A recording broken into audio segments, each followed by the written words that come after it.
Good evening, everyone.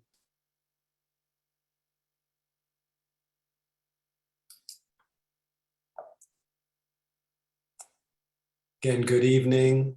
Happy to see your faces, ones who have your cameras on.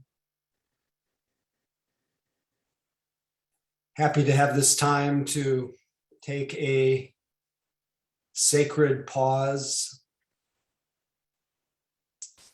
Even if you have been caught in the momentum of your mind or in your activities, it's an opportunity to wake up.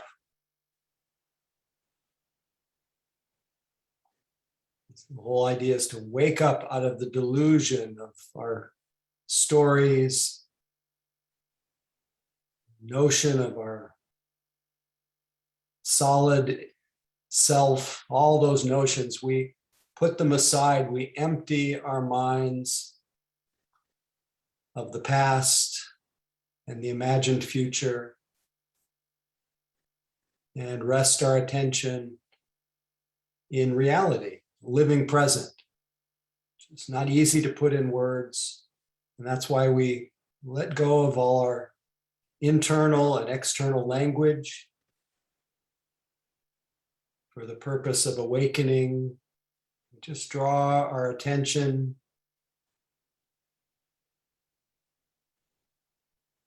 into the life of the present moment, starting with that in us which is nearer than our breath, but often unappreciated as a source and cause of well-being, and that is the very awareness through which we're perceiving. So we start with being aware of being aware. Just check it out for a moment. Just being aware. That's enough of a miracle. The fact that there's consciousness. Unexplainable. And that consciousness is made possible by this miraculous expression of nature called this incarnation, this body. So we want to bring awareness together with this body. And this is what makes it possible for us to be awake. Step out of the drama and into the Dharma.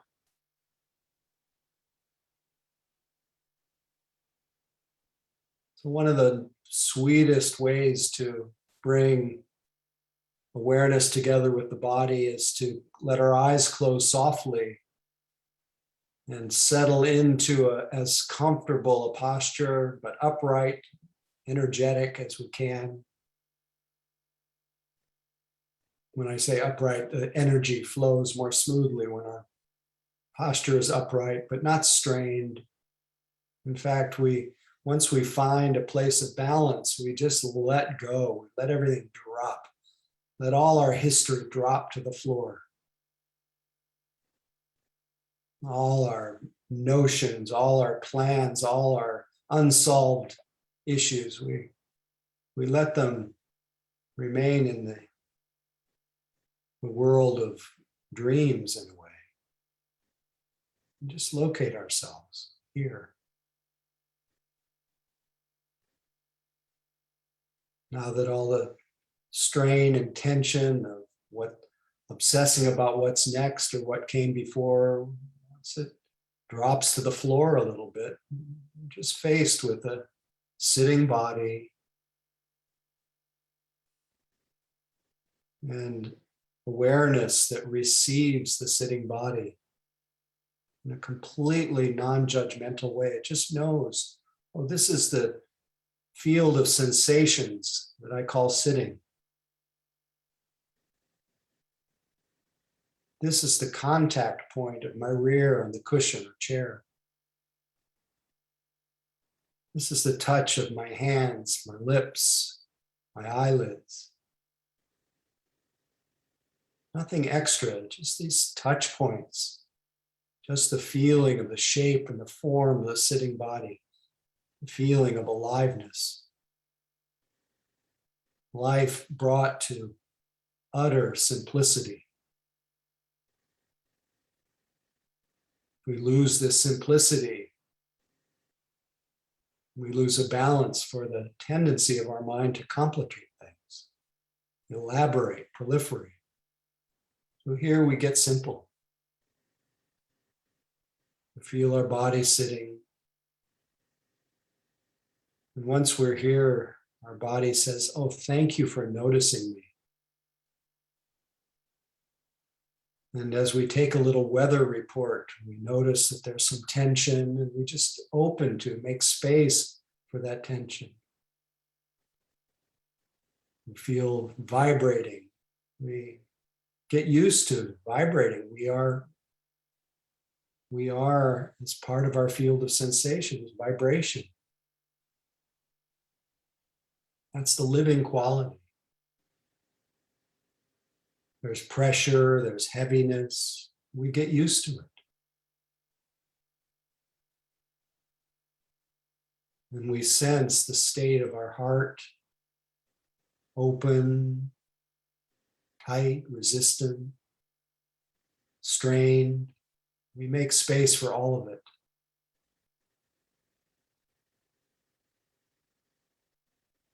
After taking a general weather report, we just let ourselves settle into the body's experience of its own breathing. We let the flow and the experience of the breath keep supporting the emptying of our mind of its preoccupations, emptying with the in-breath, emptying with the out-breath.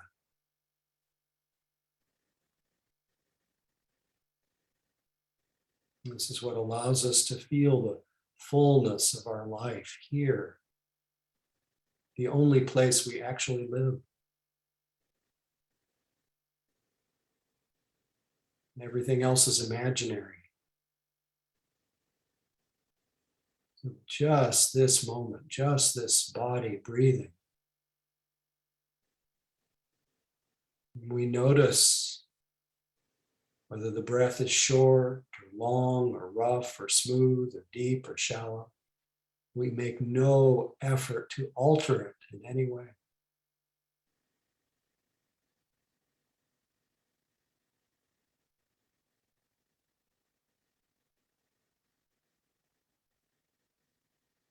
Just know that we're breathing in, know that we're breathing out.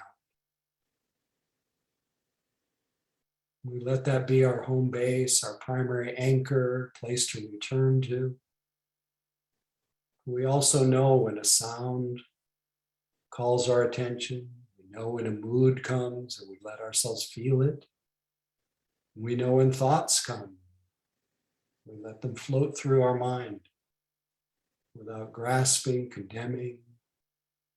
Just let the thinking mind think. But our only commitment is the determination to be aware, to stay aware,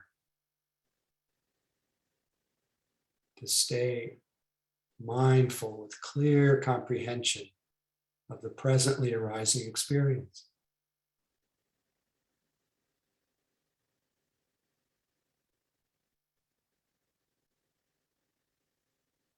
As long as we can, without strain or tension, we stay present to the unfolding now experience. And at some point, we may drift off, start daydreaming, fantasizing. Eventually, mindfulness will re-arise. We'll be aware again of being aware, aware again of being in real time. So that's a moment to celebrate, not to look back. And in support of remaining anchored to this living present as long as possible, we settle in again to our body, which is here, our breath. A breath whose waves help bring a calm abiding. Just this breath, just this moment.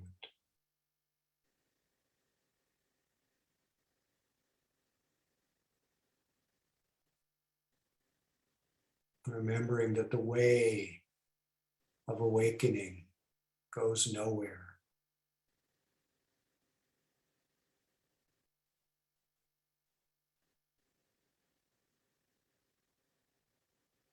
Stay where you are. Be aware. Be mindful.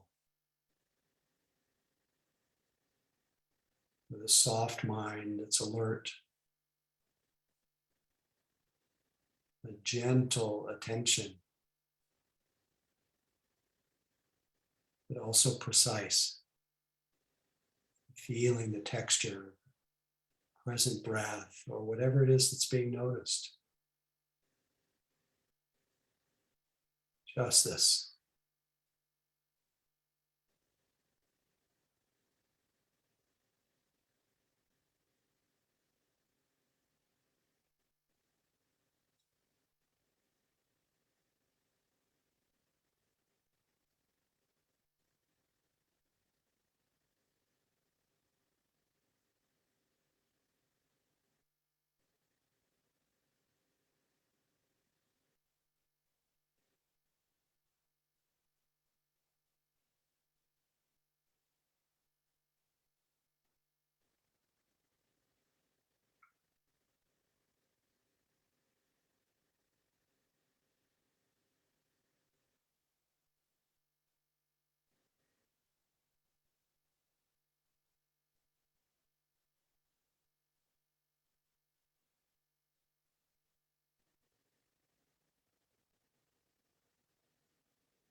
If you realize you've been lost in thought,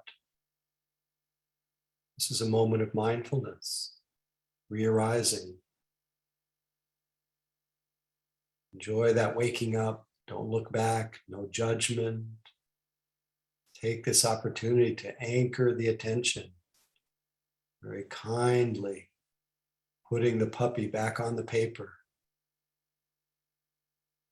feeling the body, feeling the breath, enjoying the body's experience of breathing.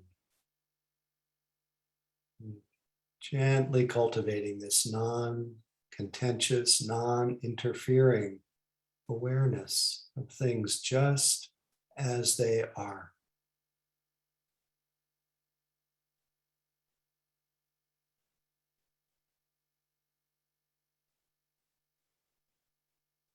Every moment is a new beginning.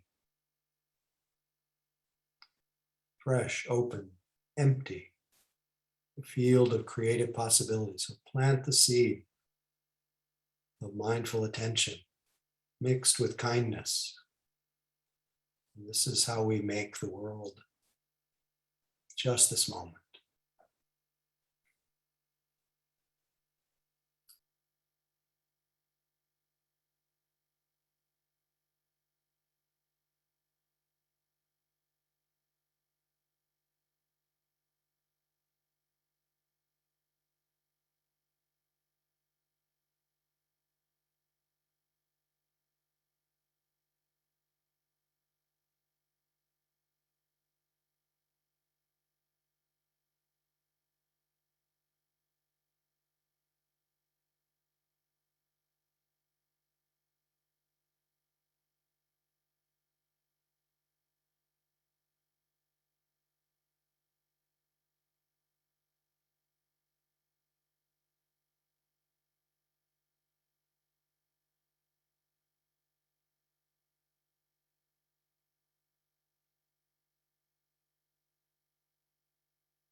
Thank you so much for the practice together. I felt supported by your presence and happy to be with you. Before we move along, though, I want you to just take in your environment,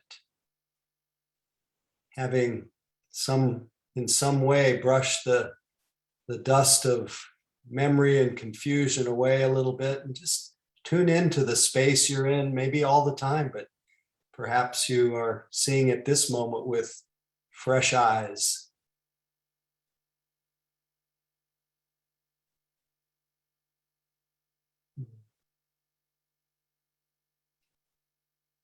I'm often struck by the transformative power of just stopping, seeing, listening, and all that I'm running for somehow is available to me when I settle back into the moment. Just look with a little bit more fresh eyes. And while your eyes are open, maybe move beyond your immediate environment and look back at the screen. And if you're willing, unmute and say good evening to each other. I'm going to make you nice and big. Hello, everybody. Good evening. Hi, everyone. Everyone. Hi, everyone. Hi, everyone. Hello. Hi, everyone. Hello. Hello. Hi, everyone. Humans. Hello. Good to see you all. Thank you.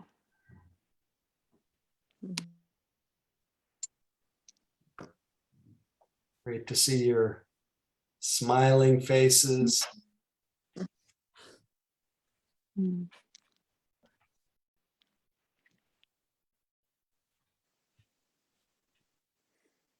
One of the occupational hazards is that the poems that I've read all through the years,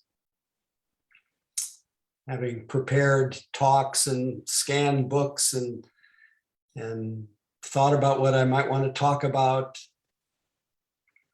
come across a lot of different poetry. And the one that popped into my mind tonight was partly motivated me to invite you to just look around a little bit with the eyes of the Dharma, fresh eyes, was the poem from Rumi called Inside This New Love. He says, inside this new love die. Your way begins on the other side. You're covered with thick clouds. Slide out the side and die. Your old life was an endless running from silence. Slide out the side and die, and be quiet. Quietness is the surest sign that you've died. Now the speechless full moon comes out now. So you're covered with thick cloud. What is that cloud? It's the cloud of confusion and delusion. That constant inhabiting of this, what Robert Thurman calls this primal misconception that you are the, I'll read from him, that you are the center of the universe, that your self is a fixed constant and a bounded entity. This fundamental delusion just generates, because it's not exactly true and real,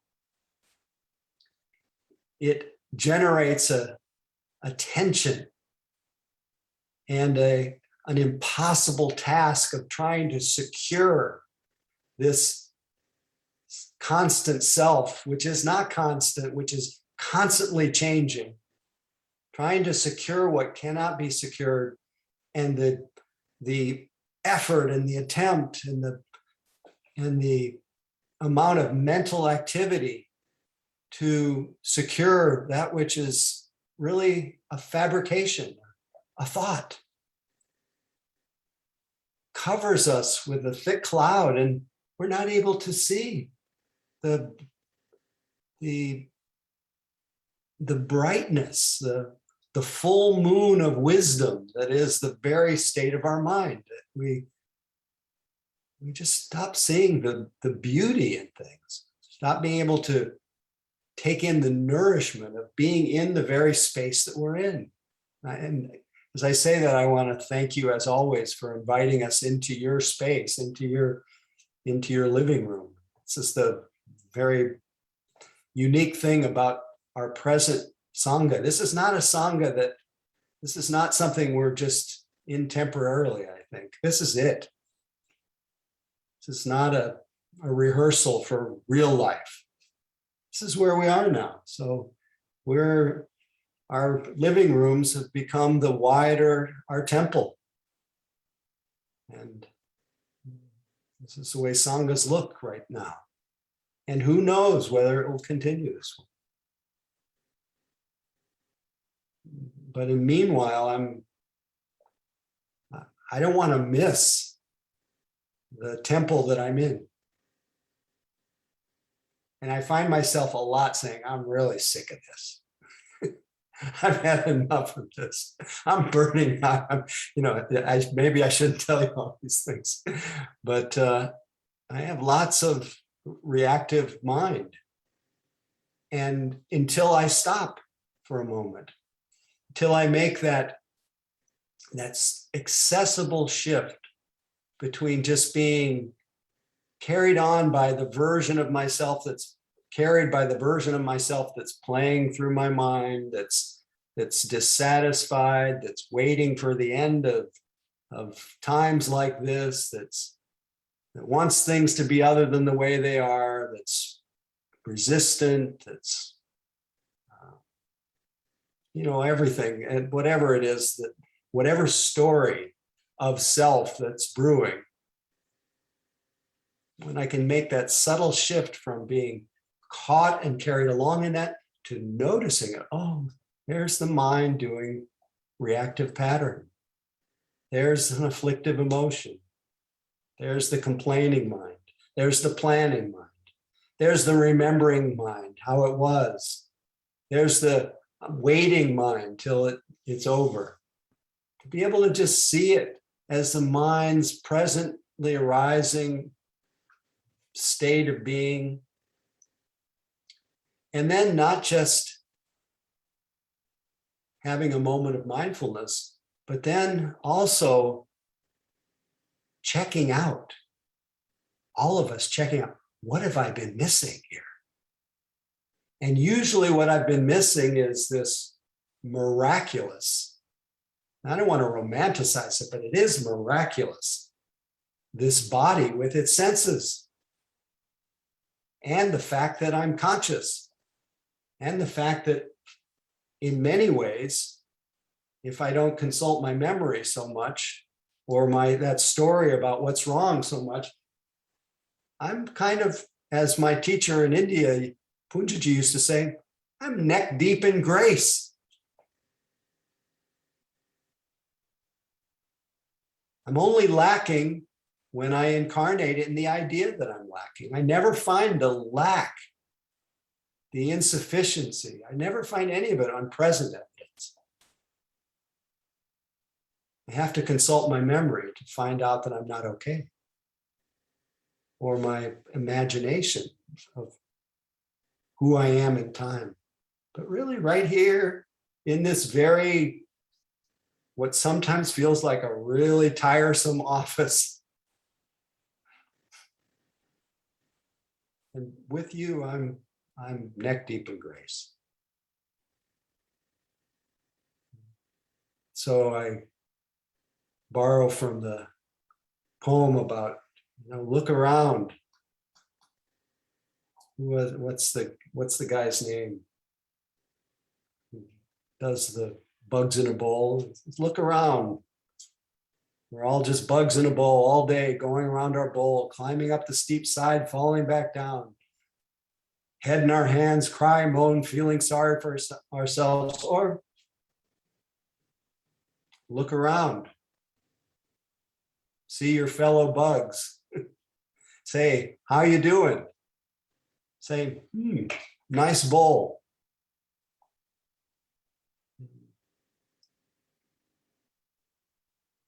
So what I wanted to do tonight was first bow to some degree, bow to the mind that has your interest, has your heart as its main interest, has your happiness as its main interest, the mind that wants to make things better.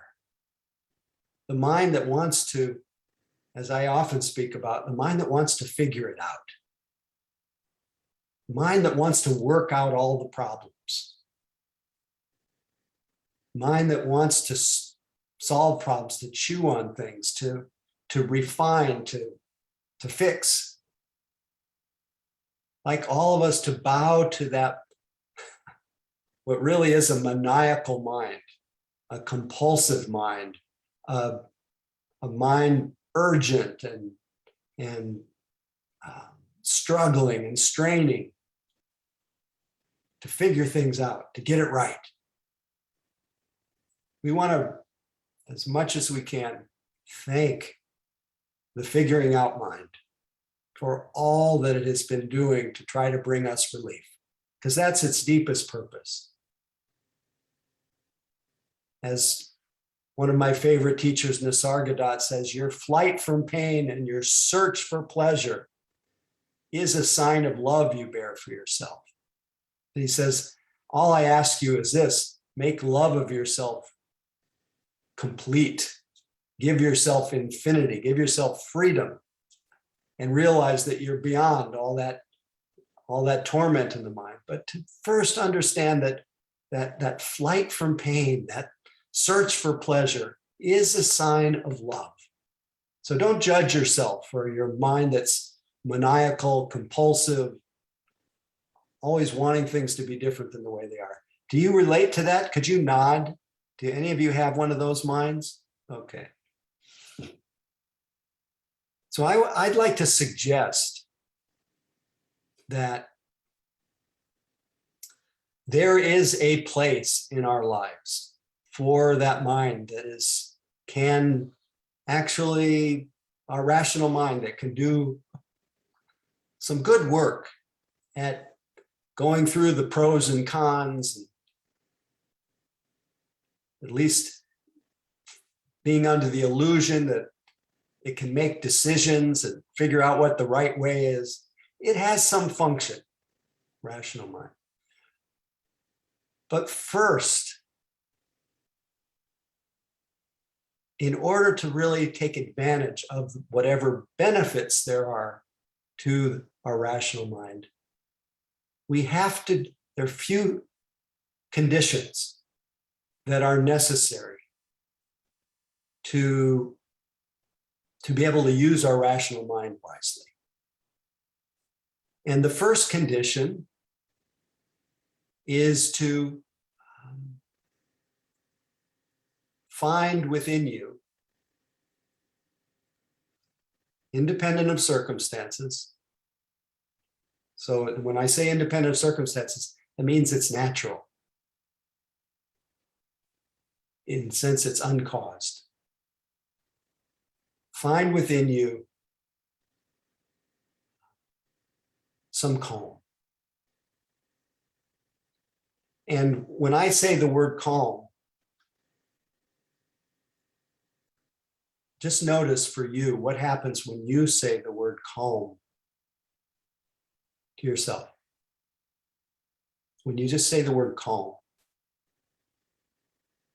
I notice in this mind-body process that calm starts to arise, it emerges, because calm is an unconditional quality. It's not a It's not something that is created. It is intrinsic to our being, to our nature.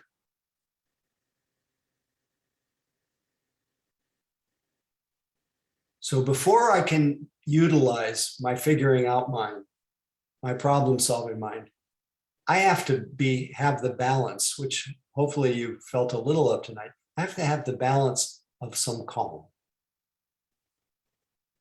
So I want to attune to the calm that is innate in me. But sometimes I can't feel the innate calm. And so I then utilize the skillful means. That is what the Buddha recommended is bring the attention to the body. Remember the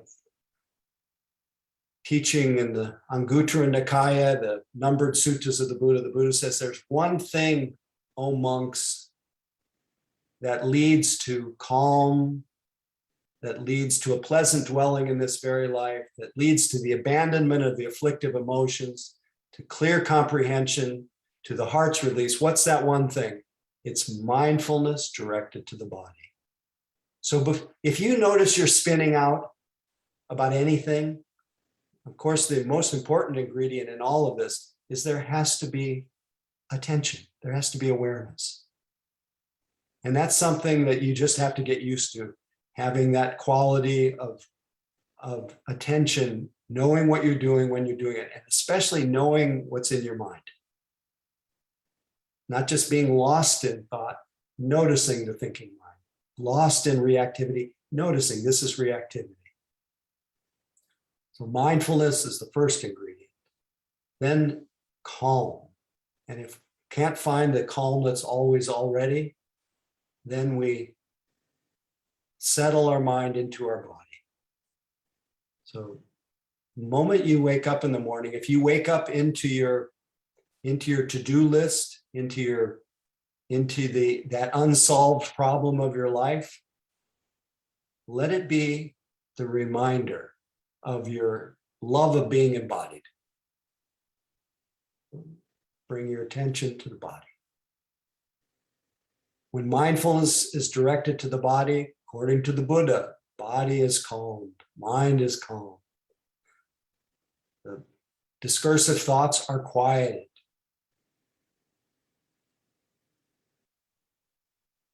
No problem solved yet.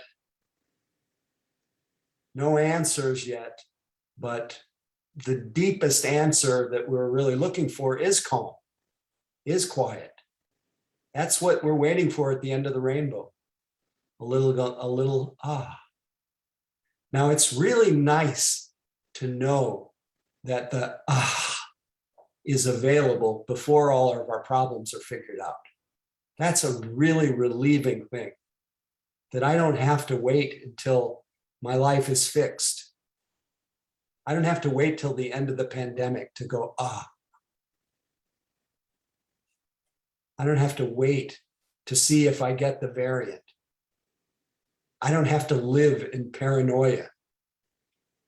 I don't have to live in fear of death. I can actually throw myself into life with, of course, caution, because we want to guard our health and well-being, but not maniacally. We're going to die.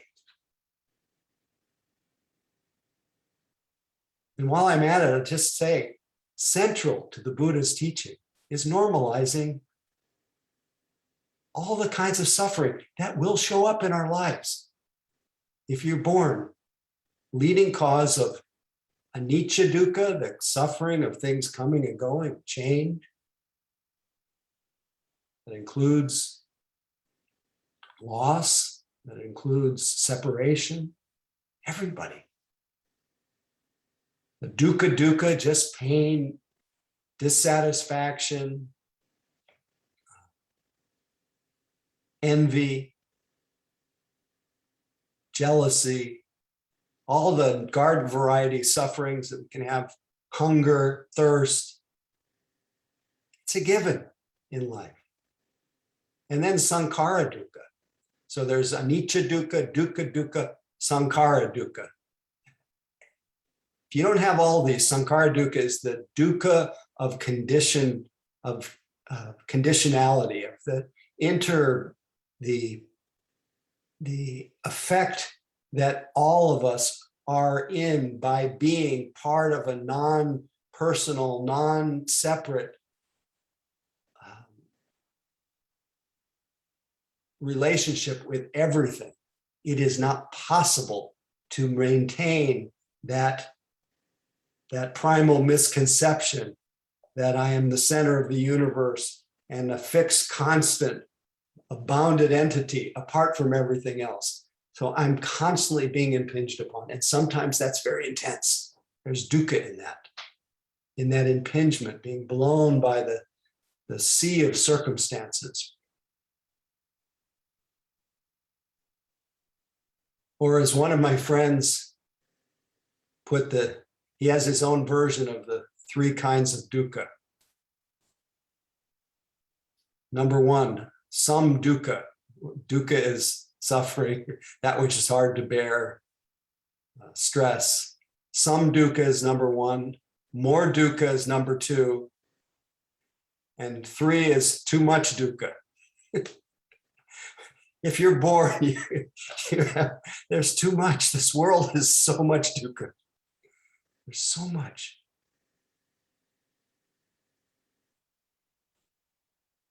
In some ways, we have to normalize that, get used to it. Not be in contention with that. Truth. And the main reason why we want to direct mindfulness to the body, find that calm abiding, rouse that mindful attention to whatever the state of our heart or mind is at any moment.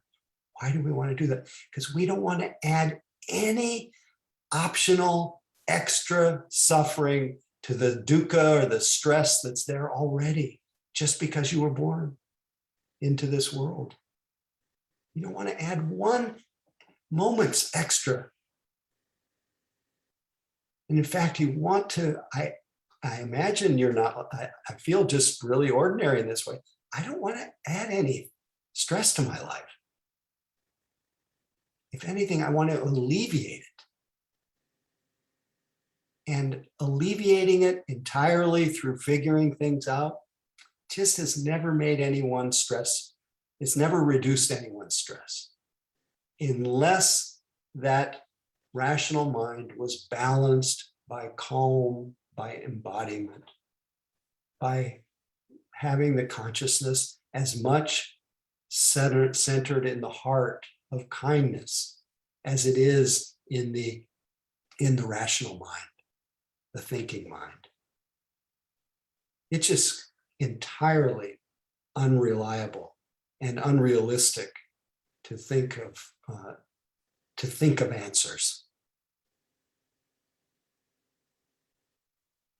And because of that primal misconception of me at the center of everything, I actually think that I am the decider. I'm the one who figures it out.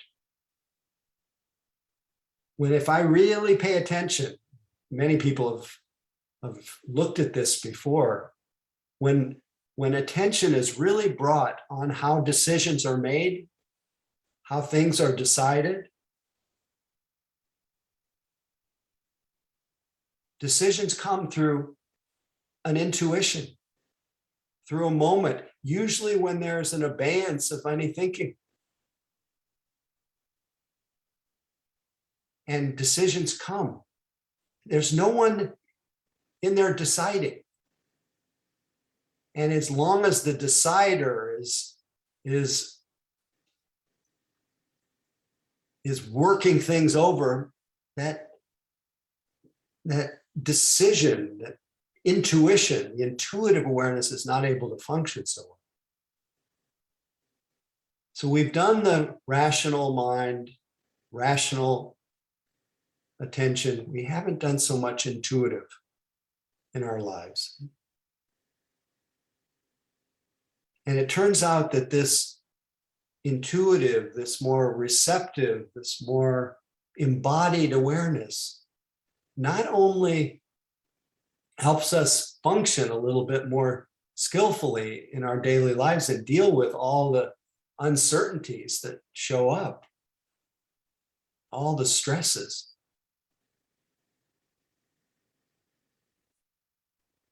But that calm, that mindfulness, that heartfulness is really the ground of liberation. In fact, it's like a momentary freedom. That moment that you are aware, not looking ahead, not looking back, not figuring out. That is the mind of awakening. Right now.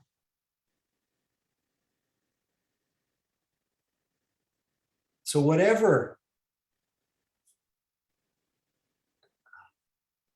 infuses this habit of just being aware, being embodied, letting our consciousness rest in the heart or in the belly, bringing the winds down,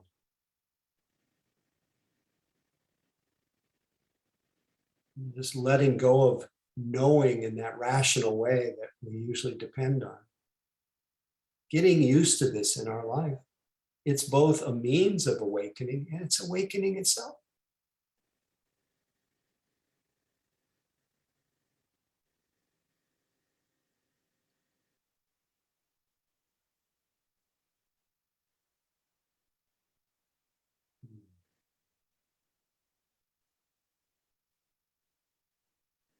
So for years, I've been sharing this poem from Hafez, where the punchline, somebody just reminded me of today, somehow they've associated this poem with me. And I said, no, it's not my poem, it's Hafez.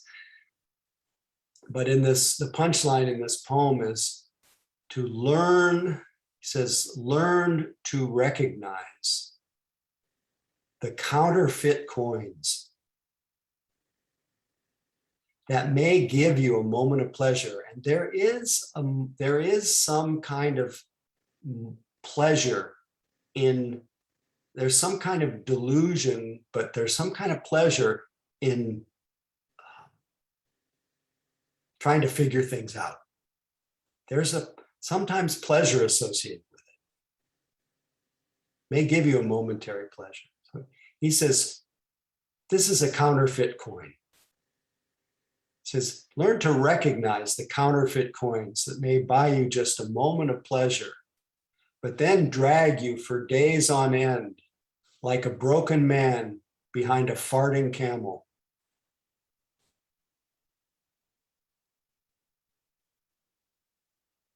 And in the rest of this poem, he says, you are with the friend now. You have awareness, you have embodiment. You're with the friend now.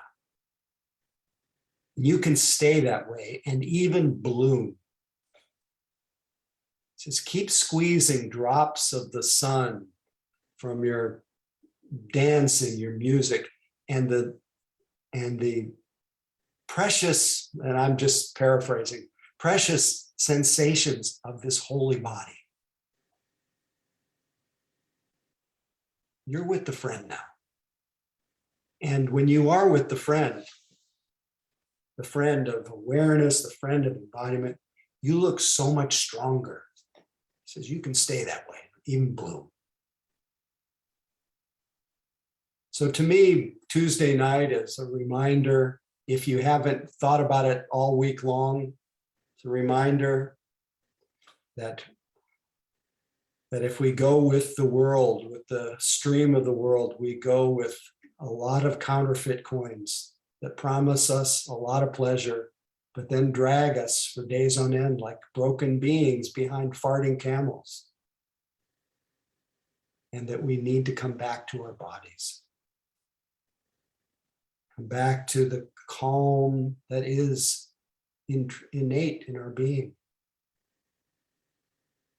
Come back to the heartfulness.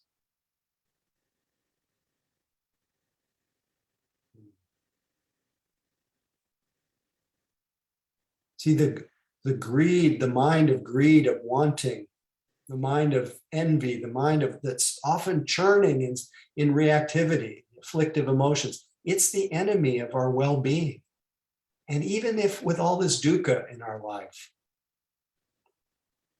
it's possible to feel really well. But we're just overshooting the mark most of the time. Associating that wellness too much with how things turn out and not enough with how they actually are, not how we think they are, how we see our situation. That's a story, but really how they are in this unfolding present. How are you in this moment, sitting here? You may be bored, but if there's awareness of boredom, I have a feeling that can be quite enlivening. You may be sad, but if there's awareness of sad and you feel it through the body, that can be a source of tenderness, of richness, of peace, actually. Whatever it is that you bring attention to and that you feel through the body, that you feel through the heart,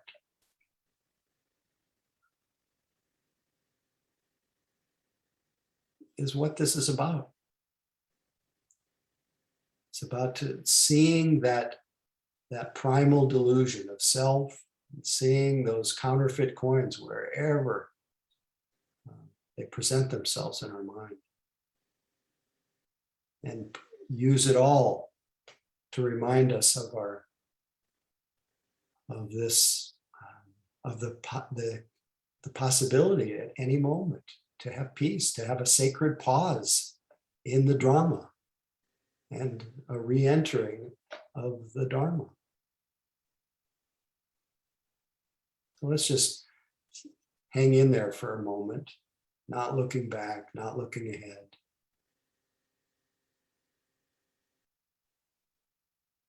Just being aware of being aware, being aware of being embodied. And not the idea of the body, but just the felt sense.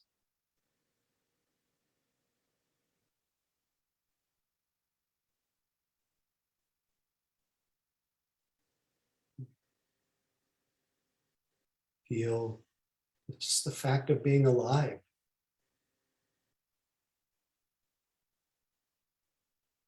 No story of you could ever capture this. It's not about titles, not about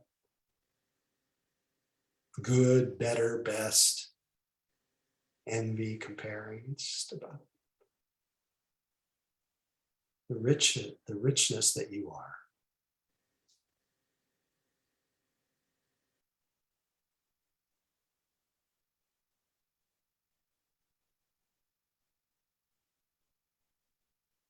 Let's get to know the three kinds of dukkha, some dukkha, more dukkha, too much dukkha.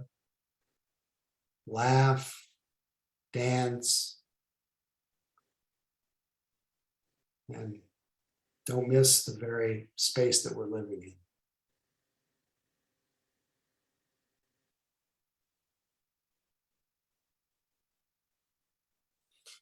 Let's see if there's anything I want to read to.